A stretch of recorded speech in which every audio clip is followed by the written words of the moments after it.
Bonjour et bienvenue. Dans ce tutoriel je vais vous présenter le logiciel d'édition de chèques ProCheck 3.0. Pour pouvoir suivre ce tutoriel et utiliser le logiciel ProCheck, vous devez avoir un ordinateur sous Windows, 2 une imprimante chèque comme dans le pack RBS, l'imprimante WinCore 4920, 3 une licence d'activation du logiciel ProCheck 3.0. Pour installer le logiciel, mettez le DVD d'installation dans le lecteur DVD.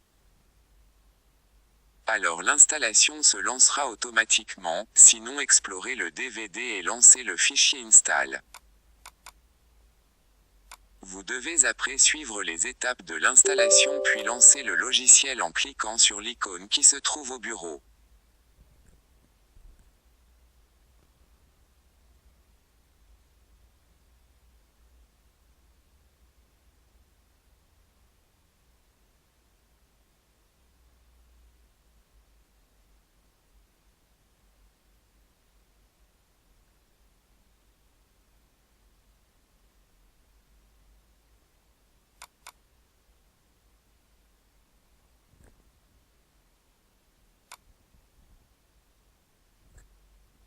Après le lancement, une petite fenêtre d'authentification va vous apparaître. Vous entrez vos coordonnées d'authentification pour chaque utilisateur et mot de passe. Dans cet exemple, nous allons s'authentifier comme administrateur ou superviseur. Pour cela, il suffit d'entrer le nom superviseur avec un mot de passe que vous créez au premier démarrage. Vous confirmez avec la touche OK. Une deuxième fenêtre de choix du langage va apparaître. Vous devez choisir un langage en cliquant sur le langage de votre choix. Après confirmation du choix, vous avez lancé maintenant l'application.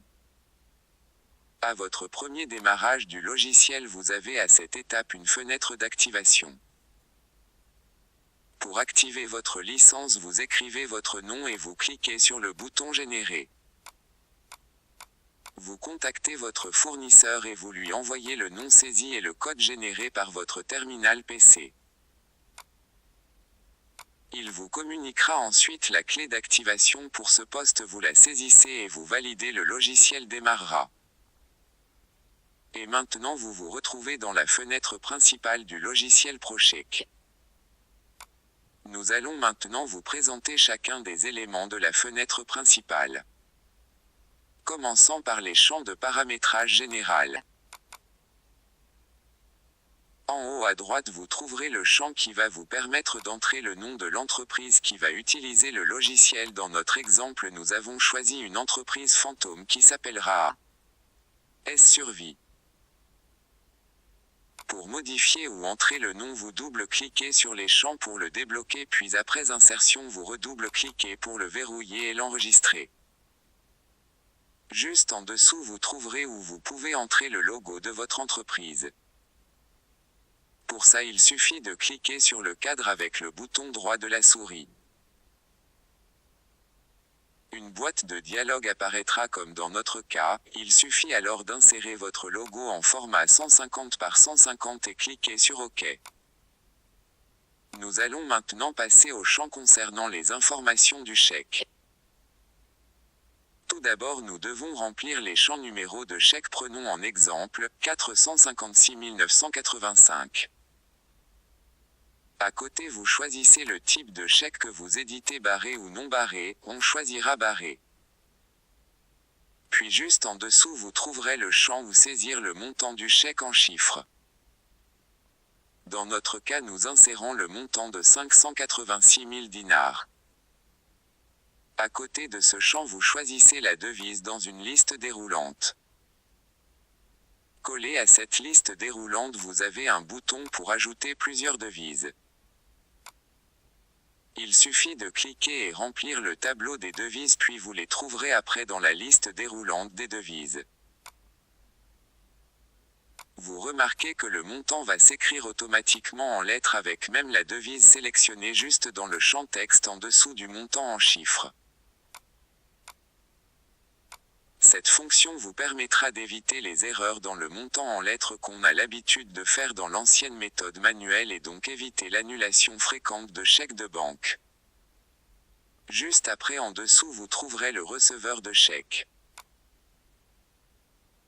Et là dans cette partie vous pouvez soit saisir le nom du receveur ou le choisir dans une liste déroulante pré-remplie qu'on peut mettre à jour ou la créer automatiquement en cliquant dans le bouton. À côté comme vous voyez dans cette fenêtre. Vous pouvez soit insérer la liste des receveurs dans ce tableau à la même manière qu'Excel comme nous insérons ici. Ou de l'importer à partir d'un fichier Excel comportant déjà la liste des receveurs de chèques soit la liste des partenaires. Puis vous trouverez le champ lieu où vous saisissez le lieu puis à côté un agenda pour sélectionner la date. Partie 2. Paramétrage banque. Nous allons passer maintenant au paramétrage de chèques de banque. La plupart des logiciels d'édition de chèques ont une liste prédéfinie de chèques de banque. Dans ProCheck 3.0 vous pouvez ajouter le nombre de chèques que vous voulez et les paramétrer facilement à l'aide de la partie paramétrage chèque banque. Pour cela vous allez utiliser la partie en bas à gauche, soit pour choisir une banque prédéfinie soit pour ajouter ou modifier un paramétrage d'un chèque de banque. Suivez-moi attentivement. Pour choisir une banque vous trouverez dans la liste déroulante banque la liste des banques déjà ajoutées. Si vous désirez modifier un paramétrage d'une banque vous avez qu'à sélectionner la banque déverrouillée avec le bouton déverrouiller. Changez les paramètres et cliquez sur le bouton Ajouter, Modifier. Sinon pour ajouter une nouvelle banque. Il suffit de prendre le double décimètre, prendre le chèque de la banque et de calculer pour chaque rubrique, somme en lettres, somme en chiffres, receveur, date et lieu, les X et les Y. Soit la marge entre le bord gauche pour le français et le début de l'espace d'écriture sur le chèque représentant les X. Et à partir du bord en haut jusqu'à l'espace d'écriture de chaque rubrique, qui représente le Y. Dans notre cas on va prendre un chèque de la banque BNP Paribas. On va saisir le nom de la banque dans le champ banque puis on va passer vers la colonne somme en lettres.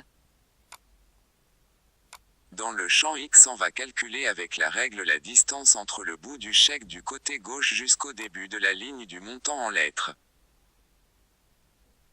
Dans le champ Y on va calculer la distance entre le bord supérieur du chèque et le début de la ligne du montant en lettres. La même chose qu'on va appliquer dans la suite des colonnes somme en chiffres à l'ordre de lieu et date. À ce qui concerne le champ police et L' qui signifie longueur de ligne.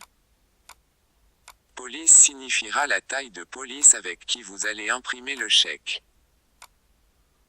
Quant à la longueur de ligne signifiera la longueur de la ligne d'écriture pour le saut d'une deuxième ligne. Et à la fin pour supprimer une banque quelconque il suffit de sélectionner la banque dans la liste déroulante banque et cliquer sur le bouton supprime tout en bas de la fenêtre. Note. En ajoutant une banque avec la touche Ajouter la banque va s'enregistrer sur la base puis à chaque sélection de la banque les paramètres vont apparaître dans les champs de paramétrage XY police et L. Mais verrouillé pour éviter une fausse manipulation pour pouvoir modifier le paramétrage il suffit de cliquer sur Déverrouiller. Revenons en haut à droite avec les boutons d'action où vous trouverez le bouton Imprimer qui va vous diriger dans une fenêtre qui ressemble à un lecteur PDF et puis en cliquant sur Imprimer et en me tend le chèque du côté gauche de l'imprimante le chèque va s'imprimer en moins d'1 minute. En répétant ces instructions dessus et après avoir paramétré les banques vous pouvez après quelques essais pouvoir imprimer votre chèque en un temps maximum 1 minute sans faute. Nous avons aussi sous le bouton Imprimer le bouton Audit. Dans la section Audit vous trouverez la liste de tous les chèques établis avec toutes les informations concernant ces chèques et avec la possibilité de filtrer la liste avec tous les critères, en plus de l'intervalle temps en haut du tableau. Toujours dans la section Audit vous trouverez le bouton Imprimer où vous pouvez récupérer une récap générale dans un fichier PDF et l'imprimer. Vous trouverez aussi un bouton qui va donner au administrateur superviseur de supprimer des chèques juste en haut du tableau à droite et juste à sa gauche un autre bouton utilisé par tous les utilisateurs pour annuler les chèques. Et en cliquant sur le bouton Annuler, vous constatez que la ligne du chèque sélectionné est barrée. Vous voyez aussi le bouton Reçu juste à gauche du bouton Annuler. Pour mentionner les chèques récupérés par le receveur, vous devez cliquer sur la ligne du chèque et cliquer sur le bouton Reçu, ou double-cliquer sur la ligne du chèque tout simplement. Vous trouverez aussi des informations en dessous du tableau comme le total des chèques émis. Le total en rouge représente tous les chèques émis annulés et valides. Et le total en vert en bas de la fenêtre représente le total des chèques valides. Et enfin le bouton Quitter pour revenir au menu principal. Maintenant revenons à la fenêtre principale au bouton Décharge qui se trouve à droite avec les boutons d'action juste en dessous du bouton Audit. Le bouton Décharge lance une impression d'une décharge pré-remplie pour remettre au receveur du chèque. Après l'impression, un message demandant à l'utilisateur ou à vous si vous avez remis le chèque au receveur en répondant par oui, le chèque est automatiquement mis en état « Reçu » dans la section Audit. Le dernier bouton d'action, c'est le bouton Quitter qui permettra à l'utilisateur de quitter le logiciel. PS. Ce qui concerne le paramétrage, en bas à droite vous trouverez une explication dans la bannière flash écrit en rouge juste en haut. Le paramétrage de cette section est de -5 et -3 par défaut concernant l'imprimante WinCore 4929. Maintenant, après un tour sur toutes les fonctionnalités du logiciel et après avoir paramétré le logiciel ProCheck, nous allons passer vers l'utilisation rapide. Toutes ces fonctionnalités peuvent être exécutées en un temps record de moins d'une minute, soit l'étape du remplissage du chèque, l'étape de l'impression du chèque et la décharge et même l'impression de la récap. Pour ça, le logiciel enregistre les informations plus ou moins fixes comme le lieu et le devise déjà insérés, il insère automatiquement aussi la date du jour. Et pour un remplissage rapide, le logiciel peut être utilisé à l'aide du clavier seulement en se déplaçant avec la touche Tab dans les champs les plus souvent à remplir. Comme dans cet exemple. Regardons l'utilisation rapide.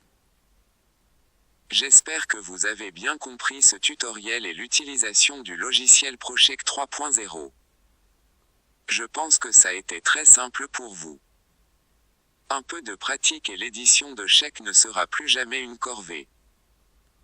Et vous pouvez éditer vos chèques en moins d'une minute. Merci et bonne journée.